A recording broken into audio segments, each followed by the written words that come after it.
Hello viewers, welcome.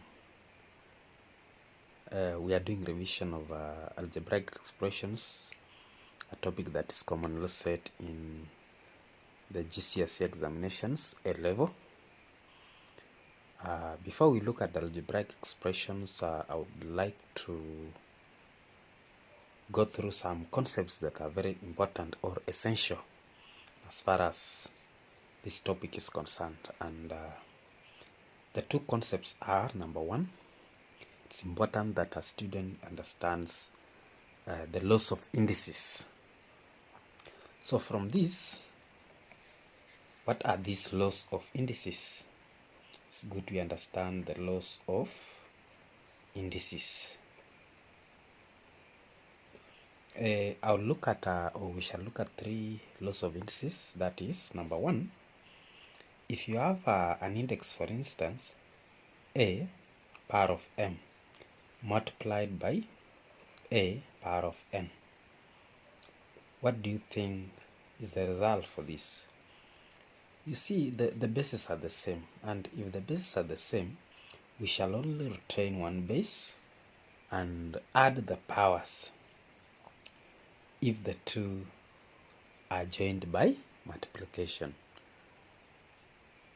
Number two, if you have, let's say, an index, for instance, a power m divided by a power n, the bases are the same. What happens is we just retain one base, then subtract the powers in that order. Then what if, let's call this one law 1, let's call this one law number 2. What if you have, for instance, a power m then power n? What happens here, we just multiply the powers directly so that we get a power m times n. You can call this one law number 3. So that's the first concept that a student ought to understand when it comes to indices. Number 2, a student is supposed to know how to write a number as a product of its prime factors in power form. So writing a number as a product, you write the number as a product of prime factors in power form. For example, let's say you have a number like 9. How do you write 9 as a product of its prime factors? Of course, you look for the smallest prime factor that is 9 it can divide 9. For instance, we have 3. 9 divided by 3, you get 3. And then another, we have 3. 3 divided by 3 is 1. So realize that 9 is the same as saying 3 by 3, which gives us 3 squared. So we've written 9 as a product of its prime factors in power form. Now, I want us to go straight to the questions that we are going to evaluate. Number 1, we have a question which says simplify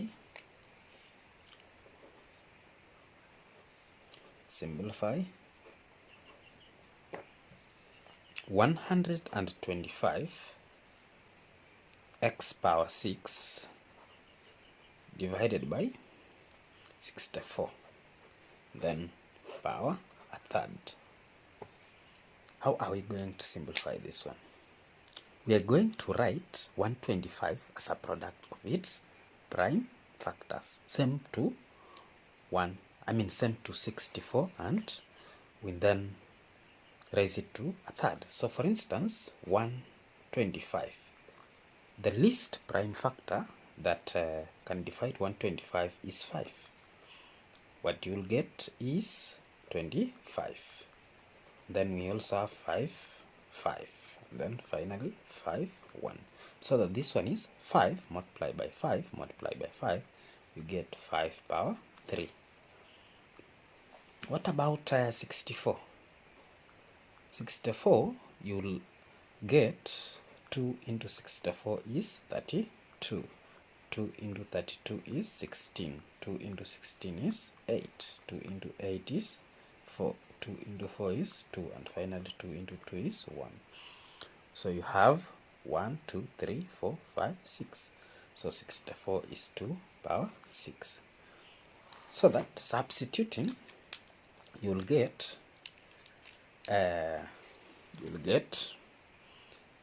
5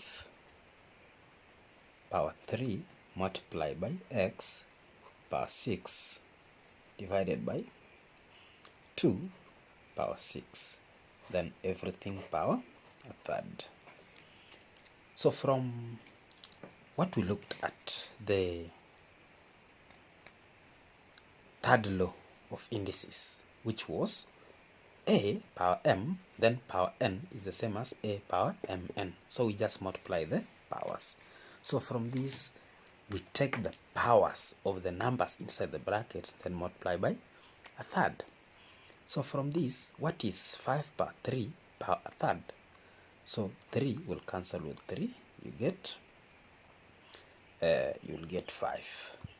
Then times x, 3 into 6, it will cancel so that you get, it will cancel 6 so that you get 2.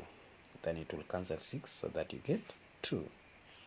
The 3 cancels each and every power inside the brackets. So from there, you'll have 5 times x power 2 over 2 power 2.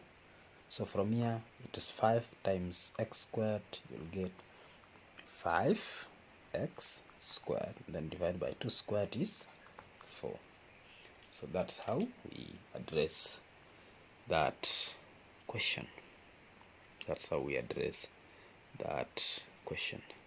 I want us to look at another question, and this is a question on still algebraic expressions. And what is the question? Let's call it number 2. The question says,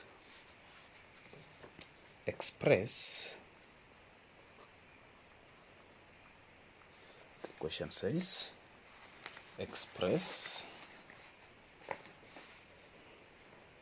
9 power of 3x plus 2 in the form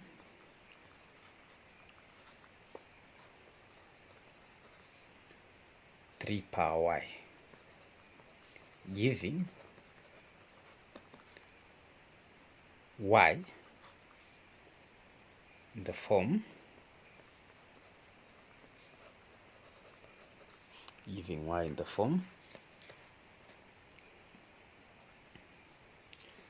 ax plus b, where a and b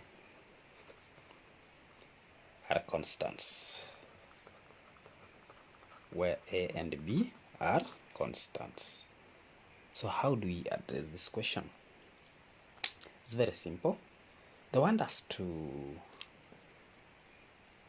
express 9 power 3x plus 2 in the form of 3 power y, which means we are going to write this 9 as a product of its prime factors. So how is 9 written as a product of its prime factors? We shall say 3 divides 9 3 times. Then 3 divides 3 1 time. So that 9 can be written as 3 times 3, which is the same as 3 squared. So where there is 9, we shall replace with 3 squared. So what shall we get? Therefore, 9 power 3x plus 2 will be written as 3 power 2 into, or power 3x plus 2. We said that if we have a number, power a number, then power another number, we just multiply the powers. So that this one will be written as 3 power 2 multiplied by 3x plus 2. So we multiply the powers. So from there, we shall get 3 power 6x plus 4. 2 times 3x is 6x, 2 times 2 is 4. So at that point, we've written, we've expressed 9 power 3x plus 2. We've expressed 9 power 3x plus 2 in the form of 3y. And of course, the value of y is in the form of ax plus b. So our a is 6, our b is 4. So that's how we can address that question. That's how we can address that question. I want us to look at another question.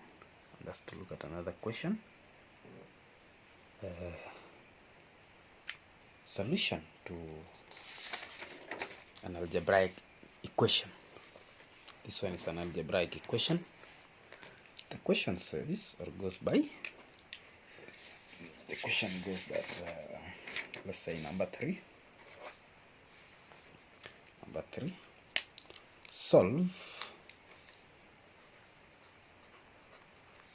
Solve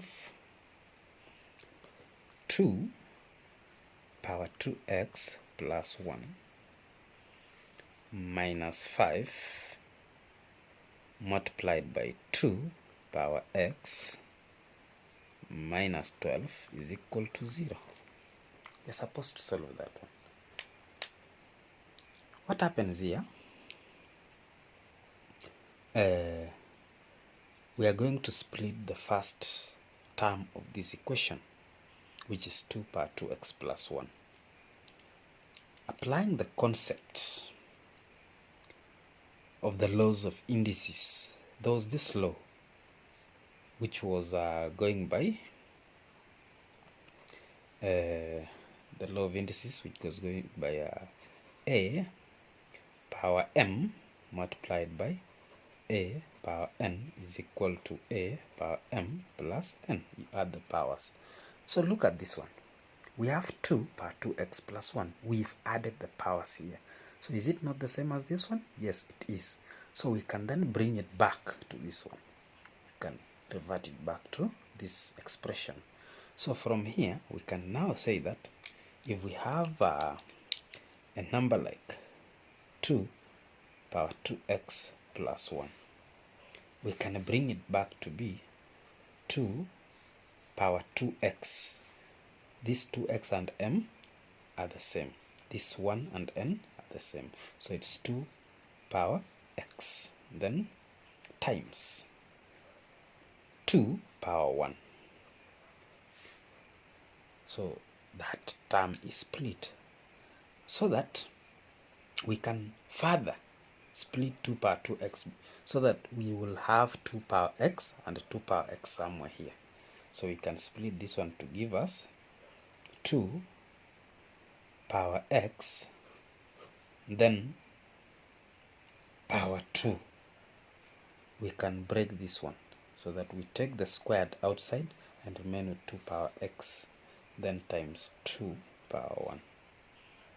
This one is just the same as 2 power 2x plus 1.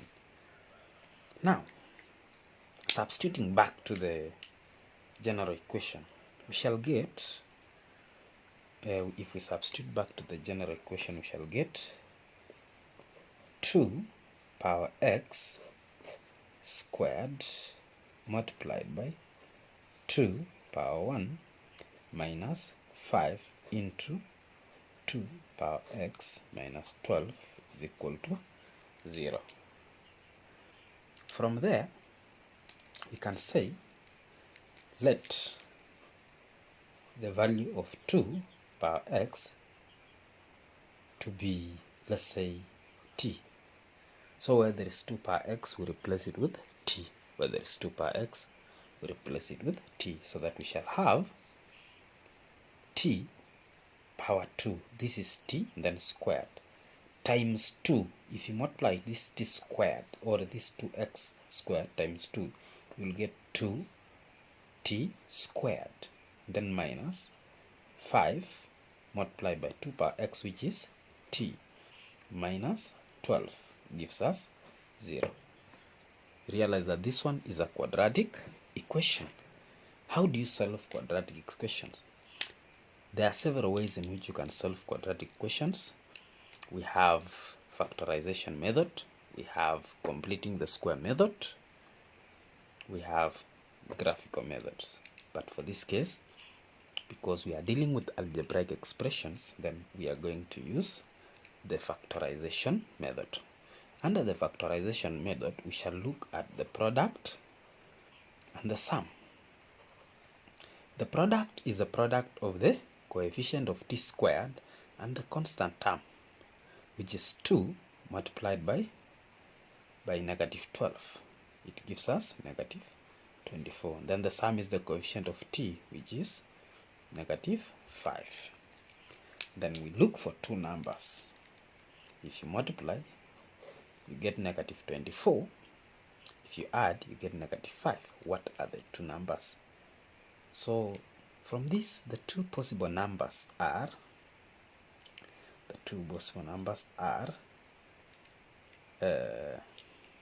of course, we can find possible values or possible products and sums.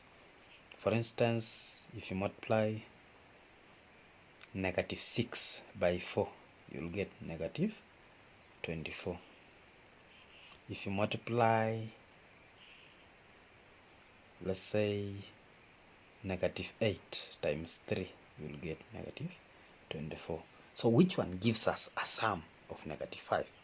Negative 6 and 4 cannot give us a sum of negative 5, but negative 8 and 3 can give us a sum of negative 5.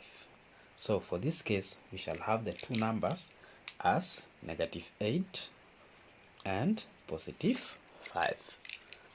So we are now going to substitute these values to the sum, so that we shall have 2t squared. Where there is negative 5, we shall replace with negative 8 and positive 5. So it shall be minus 8, then t remains, then plus 5, then t, then minus 12. So you realize that where there is negative 5, or the sum, we replace it with the two factors. Then we shall group these terms. The first two terms we shall group them, and then the last two terms we shall group them like that. Then we look at the common factors. What is the common factor in these two terms? So you realize that the common factors are 2t, so that if I factor out 2t, I will remain with t here, and then subtract. If I factor out 2t, I will remain with 4, plus common factor here is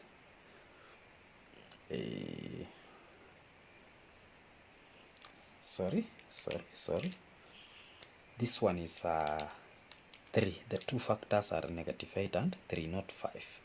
It's negative 8 and 3, so that we shall have here positive 3. So if that one is positive 3, then the common factor here is 3.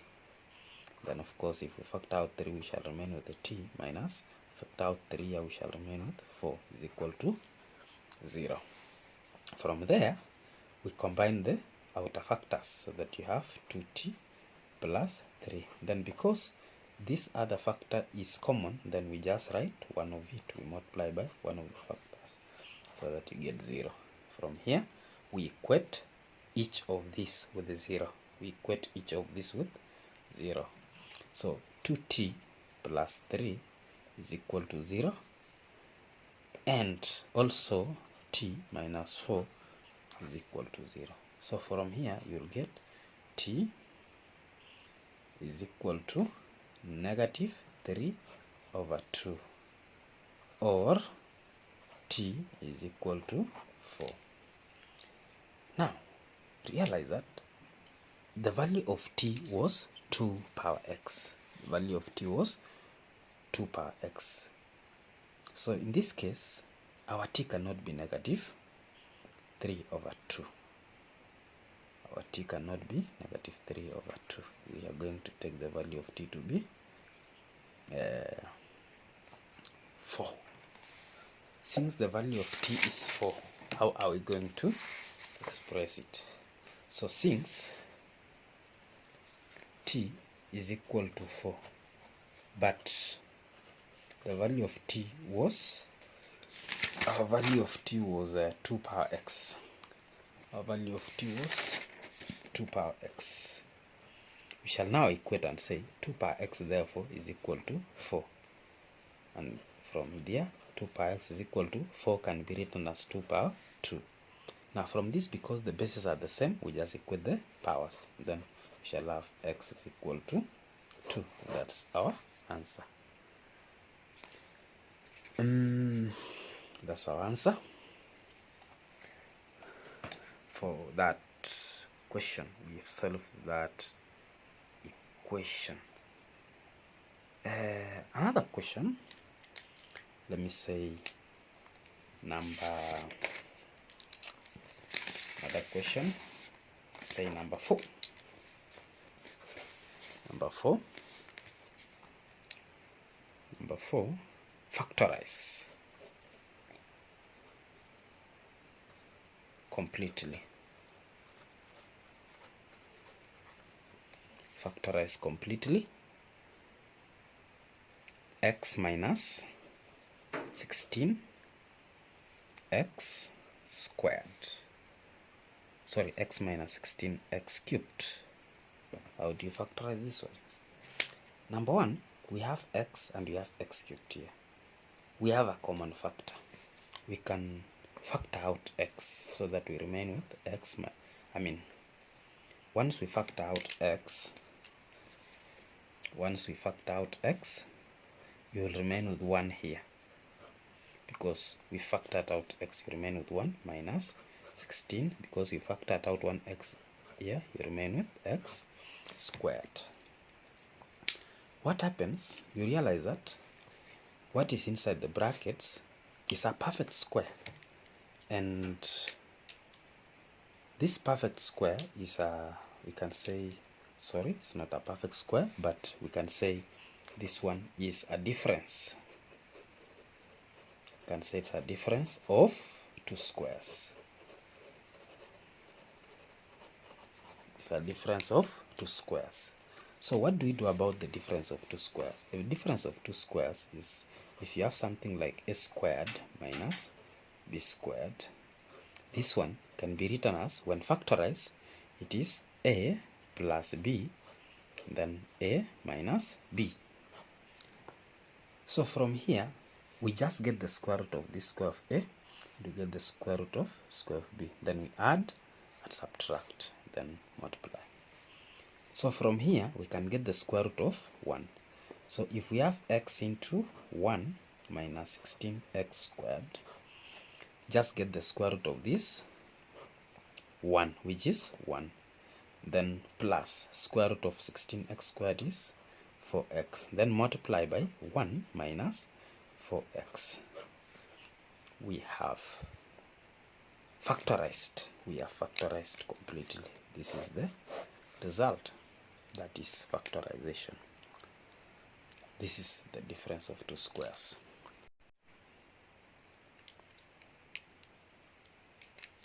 Now question number 5. Question number 5 is all about surds. And this one asks us to show that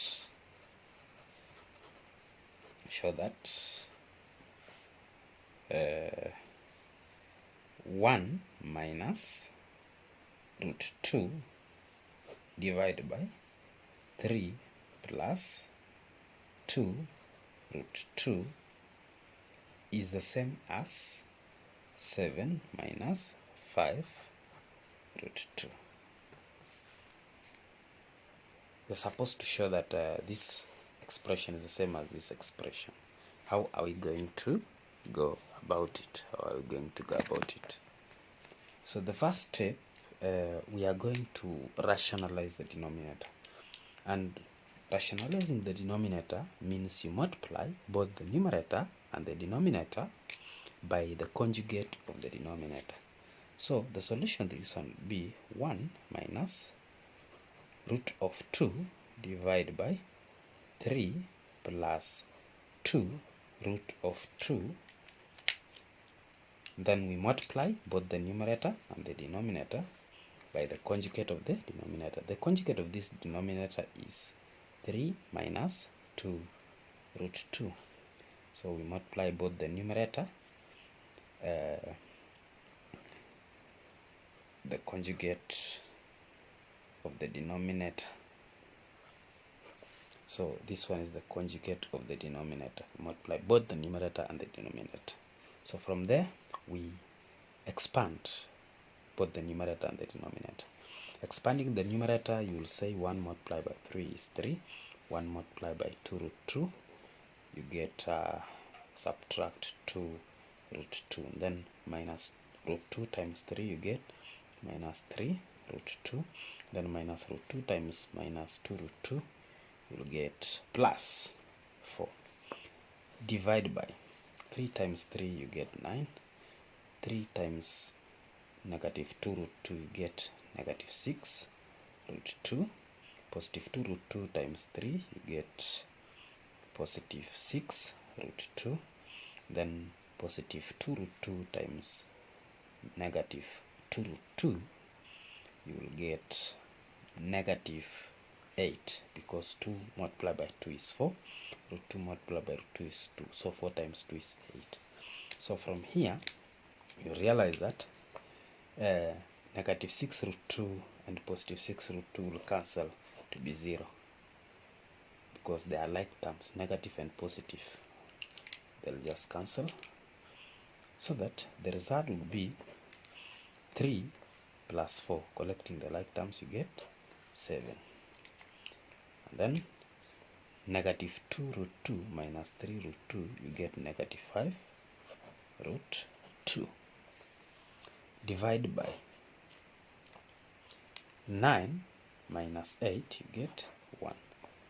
And therefore, the final result would be 7 minus 5 root 2. So already we've shown that this expression is the same as this expression. That's the end of today's lesson. Bye bye.